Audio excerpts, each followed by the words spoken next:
मेरे साथ बोलिए, भारत माता की। अरे भाई, क्या हो गया है आप लोगों की आवाज को? तेलंगाना के निजाम को बदलना है या नहीं बदलना है? जोर से बोलो, बदलना है या नहीं बदलना है? तो मेरे साथ दोनों हाथ उठाइए, परिवर्तन के संकल्प की मुट्ठी बींचिए और प्रचंड आवाज से बोलिए, भारत माता की, भारत माता की।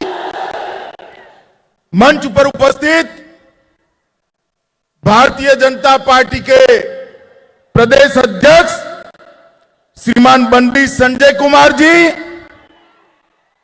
हमारे प्रभारी और राष्ट्रीय महासचिव श्री तरुण चुग जी, मेरे मित्र और केंद्र के पर्यटन और सांस्कृतिक मंत्री भाई किशन रेड्डी जी, भारतीय जनता पार्टी की राष्ट्रीय उपाध्यक्ष बहन डी.के. अरुणा जी, डॉक्टर के. लक्ष्मण जी, हमारे वरिष्ठ नेता तेलंगाना के ही श्री पी. मुरलीधर राव जी, श्रीमान सुधाकर रेड्डी जी, श्री जितेंद्र रेड्डी जी, श्रीमती विजया शांति जी, श्री अटेला राजेंद्र जी, श्री टी. राजा सिंह जी, श्री धर्मपुरी अरविंद जी, डॉक्टर जी. मनोहर रेड्डी जी, और आज परिवर्तन की इस प्रचंड सभा के अंदर आए हुए प्यारे भाइयों, बहनों, माताओं और मेरे जिगर के टुकड़े जैसे युवा मित्रों, आज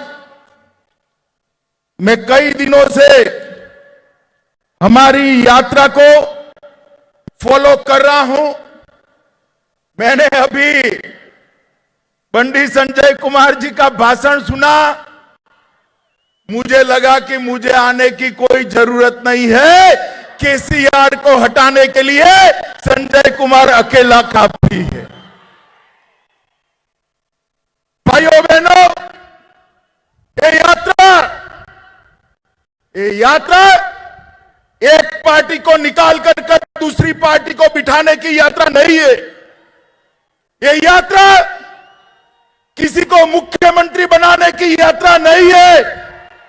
ये यात्रा कोई राज्य के अंदर भारतीय जनता पार्टी की सरकार बनाने की यात्रा नहीं है।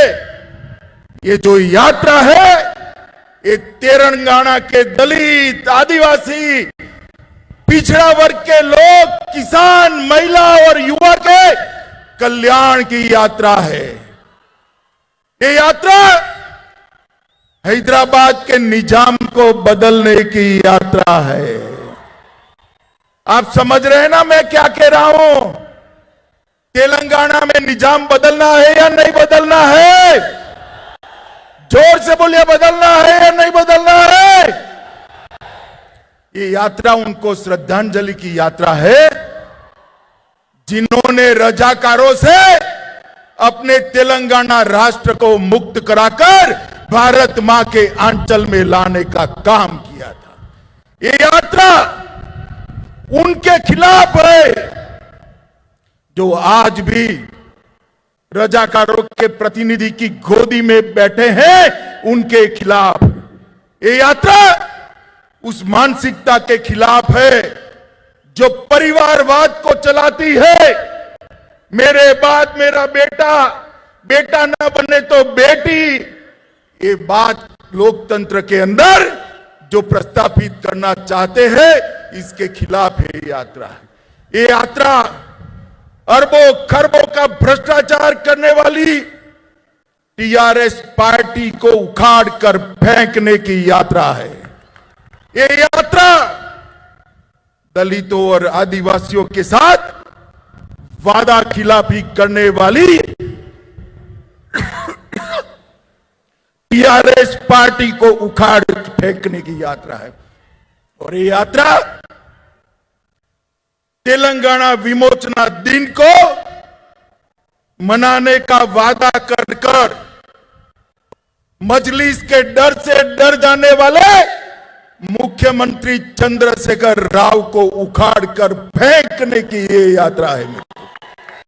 और इसीलिए मैं यात्रा के अंदर आया हूं। मैं जब यहां आया हूं तब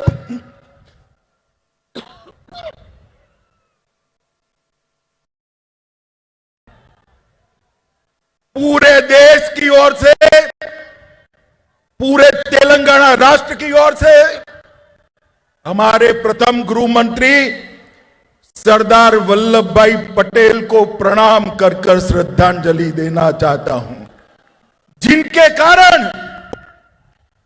कारण आज ये राज्य, ये राष्ट्र भारत मां का अंग है। आज मैं स्वामी रामानंद तीर्थ, पंडित नरेंद्र, सुरावरम प्रताप रेड्डी, श्री दशरथी रंगाचार्य और पीवी नरसिम्हा राव को भी श्रद्धांजलि देना चाहता हूं। मित्रों, ये यात्रा में धूम धकती धूप के अंदर 45 डिग्री टेम्परेचर के अंदर लगभग 760 किलोमीटर पैदल चलकर हमारे प्रदेश अध्यक्ष ने तेलंगाना की पग पग भूमि को पैर से नापने का काम किया है। और जब ये समाप्त होगी तब 2500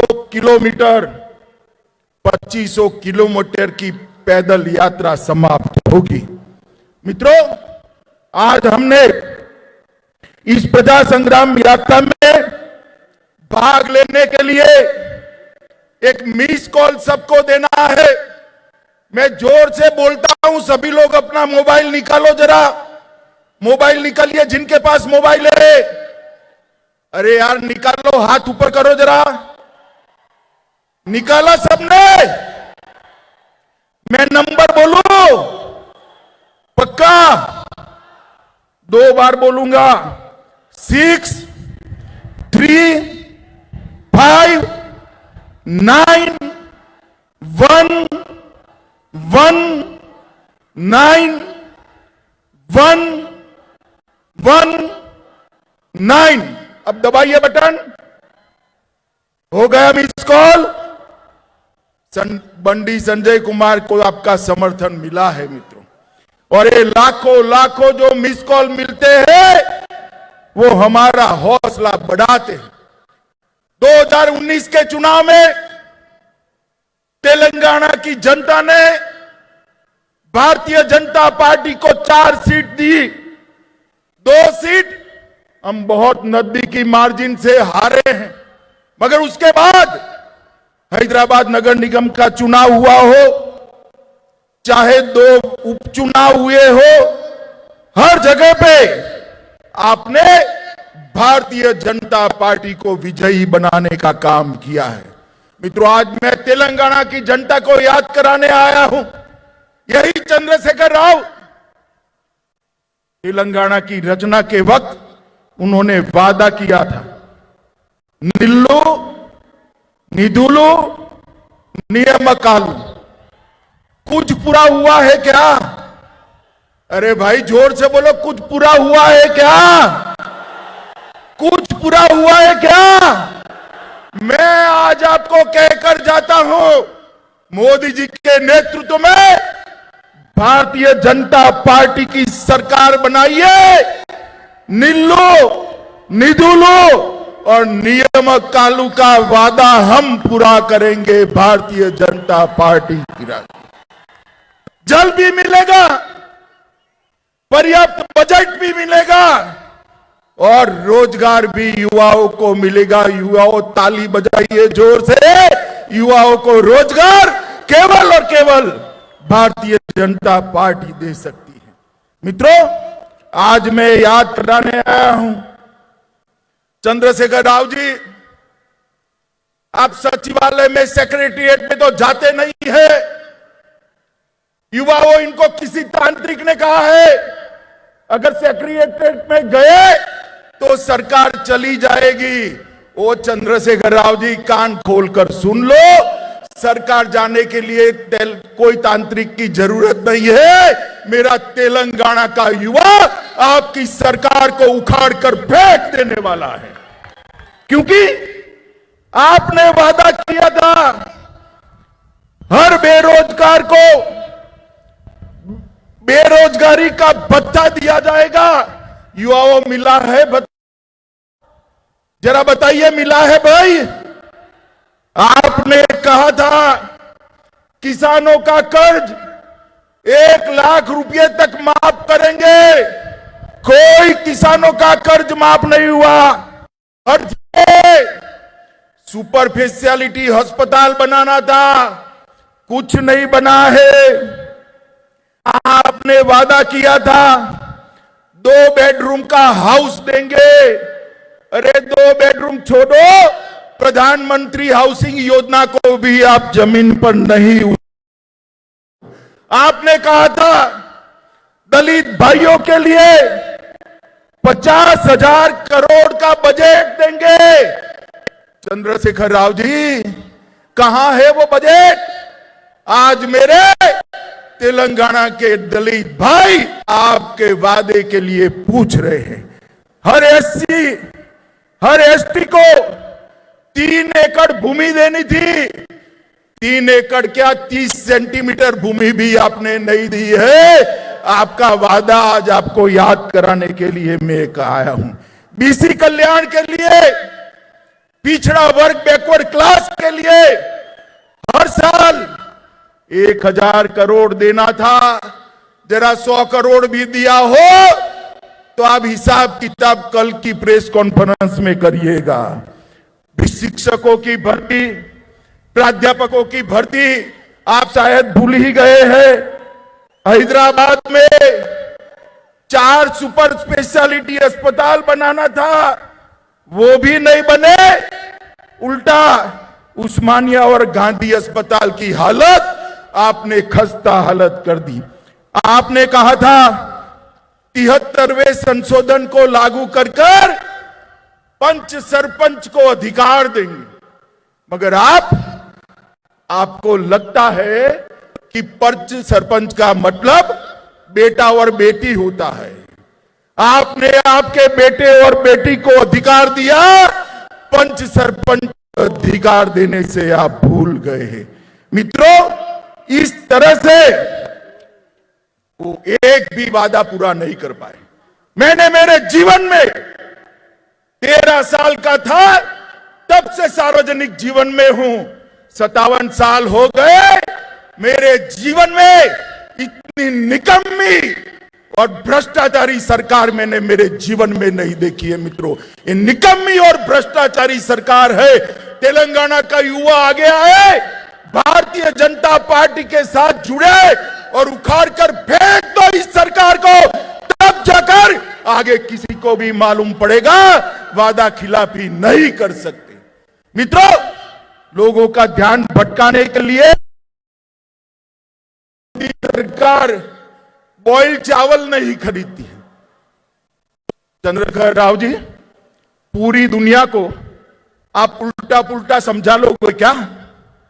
तेलंगाना की जनता बहुत अच्छे से जानती है, नरेंद्र मोदी सरकार आने से पहले चावल का समर्थन मूल्य 1340 रुपये था। इसको बढ़ाकर मोदी सरकार ने 1940 रुपया किया है और 11 करोड़ छोटे किसानों को हर साल 1,000 रुपया दिया है। बॉइल्ड चावल का जहां तक सवाल है, मैं आपको नियम समझाने आया हूं।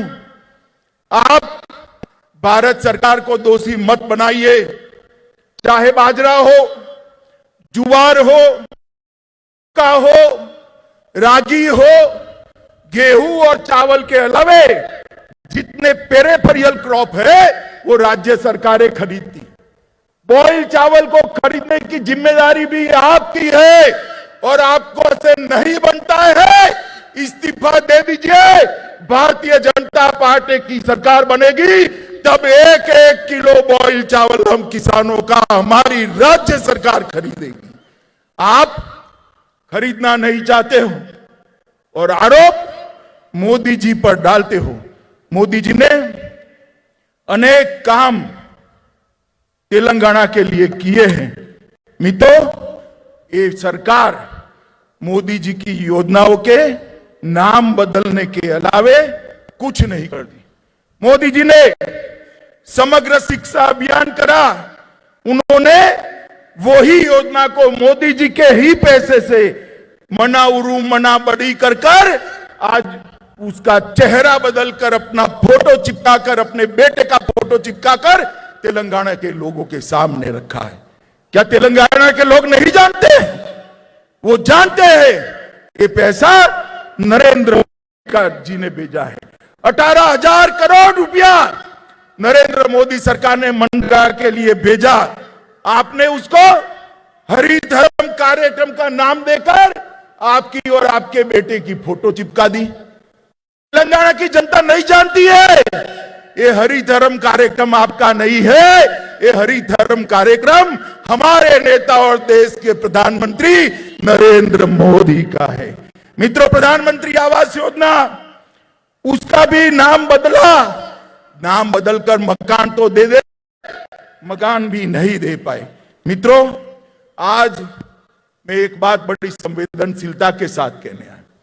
भारतीय जनता पार्टी का अपने विचारों और अपनी आइडियोलॉजी को लेकर तेलंगाना राष्ट्र की जनता के सामने जाए। हमारे कार्यकर्ताओं की दिन दहाड़े हत्या हो रही है। मुझे बताओ भाइयों, बहनों, माताओं, युवाओं, आप इससे सहमत हो क्या? जोर से बोलो, सहमत हो क्या? जोर से बोलो, सहमत हो क्या? ये चंद्रशेखर राव तेलंगाना को बंगाल बनाना चाहता है। आप बनाने दोगे क्या? बनाने दोगे क्या? बनाने दोगे क्या? भाइयों बहनों, उनको रोकना पड़ेगा।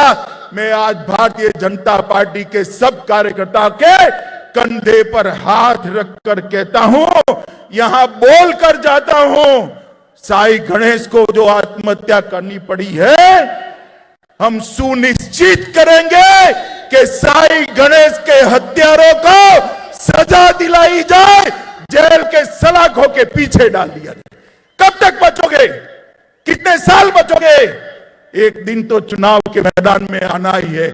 और चंद्रशेखर राव जी, मैं आज कहकर जाता हूं, हर रोज 5 स्टार फार्म हाउस में बैठकर योजना आते हो कि चुनाव जल्दी करा देंगे, जल्दी करा देंगे।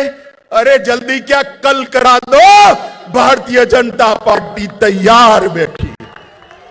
हार आपकी हार सामने की दीवार पर लिखी हुई सी निश्चित मैं पढ़ पाता हूं। मित्रों, भारतीय जनता पार्टी ने तैयार रहना चाहिए।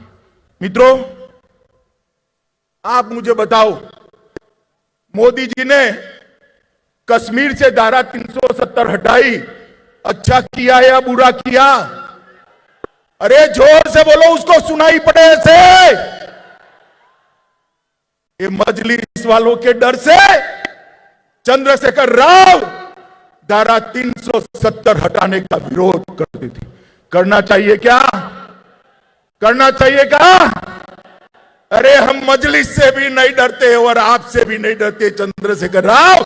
मोदी जी ने 5 अगस्त 2019 को धारा 70 को उखाड़ कर फेंक दिया और आज कश्मीर भारत माता का अभिन्न अंग बना हुआ है। मुझे बताओ भाइयों बहनों, ये चंद्रशेखर राव ने जब आंदोलन चल रहा था, तेलंगाना विमोचन दिन मनाने का वादा किया था या नहीं किया था? जोर से बोलो, किया था या नहीं किया था? मनाया क्या? मनाया? मनाएंगे भी नहीं, क्योंकि मजलिस से डरते हैं। वो मजलिस की गोदी में बैठे हुए, गोदी में। मगर युवाओं, आप में दम है, आप में जोश है, आप में ताकत है। मजलिस और चंद्रशेखर राव दोनों को एक साथ उखाड़ कर फेंक दीजिए। हम तेलंगाना विमोचन दिन मनाएंगे, हम किसी से नहीं डरते। भारतीय जनता पार्टी मानती है कि निजाम और रजाकारों के अत्याचार से जिस दिन तेलंगाना को मुक्ति मिली, वो दिन न केवल तेलंगाना, न केवल निजाम का शासन कर्नाटक और महाराष्ट्र, पूरे देश के लिए ऐतिहासिक दिन है मित्रों, पूरे देश के लिए ऐतिहासिक दिन। और ये मनाने का काम हम करेंगे मित्रों। ये टीआरएस की सरकार का निशान क्या है? गाड़ी है ना? गाड़ी है या नहीं है? मोटर है या नहीं है? अरे समझ रहे हो या नहीं समझ रहे हो? है ना? गाड़ी का स्टीयरिंग मालिक के हाथ में होता है या ड्राइवर के हाथ में होता है ना? हाँ या ना बोलो भाई, होता है ना? मगर ये टीआरएस की गाड़ी का स्टीयरिंग ओवैसी के हाथ में है। आपको मंजूर है? आपको मंजूर है ऐसी सरकार? तो ये सरकार बदलने के लिए हमें संघर्ष यात्रा लेकर निकले हैं मित्रों। केसीआर ने पूरे राज्य को कर्ज में डुबा कर रखा है और कहते हैं कि हमें और कर्जा चाहिए। क्यों भाई? बेटे बेटी की भलाई के लिए। न जाने कितने स्कैम आपने किए हैं, मगर आपका पेट अभी भी नहीं भरता है मित्रों। मैं आपको बताने आया हूं, तेलंगाना सरकार ने ढेर सारी केंद्रीय योजनाओं को इंप्लीमेंट नहीं किया है। मोदी जी ने देश के 60 करोड़ गरीबों के लिए आयुष्मान भारत योजना की है, मगर तेलंगाना राज्य उसका 100% अमल नहीं करता है। मुझे बताओ, तेलंगाना राष्ट्र के आदिवासी गरीब बैकवर्ड क्लास के लोगों को 5 लाख तक का आयुष्मान भारत का स्वास्थ्य का फायदा मिलना चाहिए या नहीं मिलना चाहिए? जोर से बोलो। ये रोक कर बैठे। प्रधानमंत्री फसल बीमा योजना, ये रोक कर बैठे। प्रधानमंत्री आयुष्मान भारत योजना, ये रोक कर बैठे हैं। प्रधानमंत्री मातृवंदना योजना, ये रोक कर बैठे हैं। प्रधानमंत्री अन्न कल्याण योजना, पूरा अनाज मोदी जी प्रति व्यक्ति प्रति माह 2 साल से 5 किलो अनाज मुफ्त में भेज रहे हैं और 5 किलो अनाज 2 रुपये में भेज रहे हैं। उसके पर अपना और अपने बेटे बेटी का फोटो लगा दिया है। वो समझते हैं कि तेलंगाना के लोग जानते हैं, मगर उनको मालूम नहीं है। आपको अब सब पहचान चुके हैं। चंद्रशेखर राव जी सिंचाई परियोजनाएं, पालामारू रंगारेड्डी लिफ्ट इरिगेशन योजना, दिंडी लिफ्ट सिंचाई, राजौली बांधा डाइवर्जन स्कीम, नट्टे पांडू प्रोजेक्ट, एक केंद्र ने मंजूर तो किए, मगर उनको कोई इंटरेस्ट नहीं है, क्योंकि इसमें उनको कॉन्ट्रैक्टर अपना नहीं रख पा रहे हैं, इसलिए इरिगेशन का काम नहीं करते। केंद्र सरकार ने हैदराबाद में एक साइंस सिटी दिया है, सिर्फ 25 एकड़ भूमि देनी है, मगर नहीं देते हैं। साइंस सिटी अटकी हुई है। वारंगल जिले में सैनिक स्कूल के लिए 2017 से केंद्र सरकार ने पत्र भेजा है, मगर सैनिक स्कूल नहीं करते। मित्रों, फिर भी इतनी कठिनाइयों के बावजूद भी मोदी जी ने 8 साल में तेलंगाना के विकास के लिए 2,52,202 करोड़ रुपया दिया है। मैं फिर से बोलता हूं, 2,52,202 करोड़ रुपीस मोदी जी ने तेलंगाना के विकास के लिए। आप गुमराह मत करिए चंद्रशेखर राव जी, ये सूची मैं बंडी को देकर जाता हूं, कल वो प्रेस में ये पूरा लिस्ट आपको पढ़ने के लिए भेज देंगे। आने पाई का हिसाब है इसके अंदर, और मैं चैलेंज देकर जाता हूं, आपने क्या किया और हमने क्या किया, इसका हिसाब तेलंगाना की जनता के सामने रखिएगा। रामागुंडम फर्टिलाइजर फैक्ट्री 6400 करोड़ रुपया मोदी जी ने दिया। राष्ट्रीय राजमार्गों को 5000 किलोमीटर क्रॉस करा दिया। 4 लेन फ्लाईओवर 187 करोड़ रुपया दिया। लगभग 8000 करोड़ से क्षेत्रीय रिंग रोड बनाया। प्रधानमंत्री ग्रामीण सड़क योजना के तहत गांव के 2300 किलोमीटर के 1700 करोड़ रुपए के खर्च से रोड बनाए। रेलवे में हमने 4200 करोड़ रुपया खर्च किया और मिशन भगीरथ योजना के तहत 2500 करोड़ रुपया दिए। मित्र, बहुत बड़ी सूची है, कल बंदी जी देंगे। मैं अंत में इतना ही कहना आया हूं मित्रों, आज मैं घोषणा कर जाता हूं कि भारतीय जनता पार्टी की एक सरकार चुनाव में बना दीजिए। चंद्रशेखर राव को ऐसा है कि हम चाल चलेंगे, चुनाव जल्दी करा देंगे। भैया चंद्रशेखर राव, हम भी चुनाव की ही राख दे दिख रहे, कल ही घोषणा कर दो। आप कल ही घोषणा कर दो।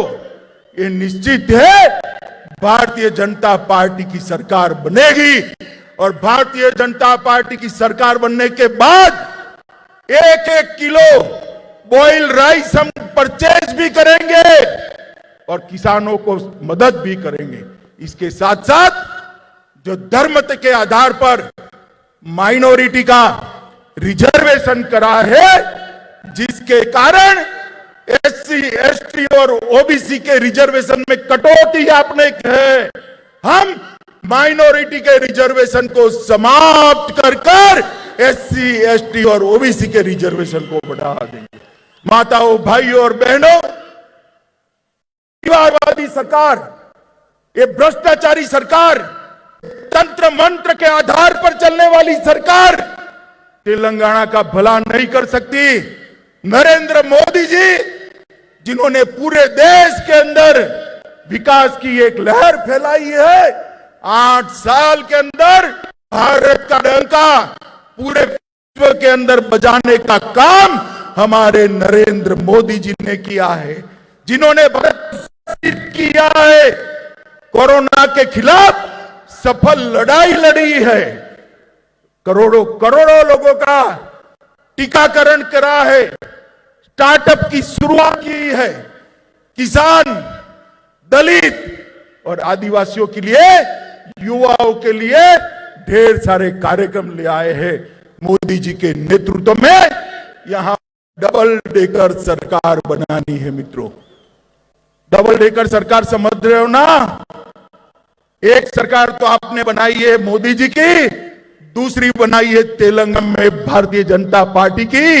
ये दोनों सरकार बनाकर सुरक्षित और समृद्ध तेलंगाना का वादा हम पूरा करेंगे।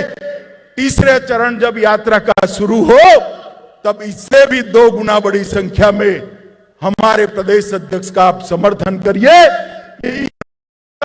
मैं मेरी बात को समाप्त करता हूं। मेरे साथ जल्दी चुनाव करते हुए चंद्रशेखर राव को डर लगे, इतनी बड़ी आवाज से भारत माता का नारा लगाना है।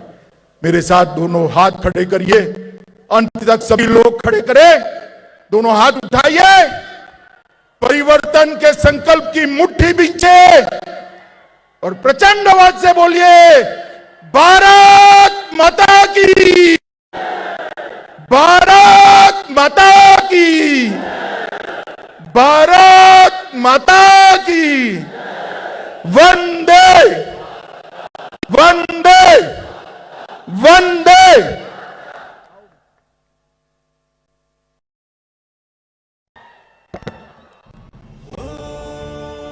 అమిత్ షా గారికి ధన్యవాదాలు। ఈ యొక్క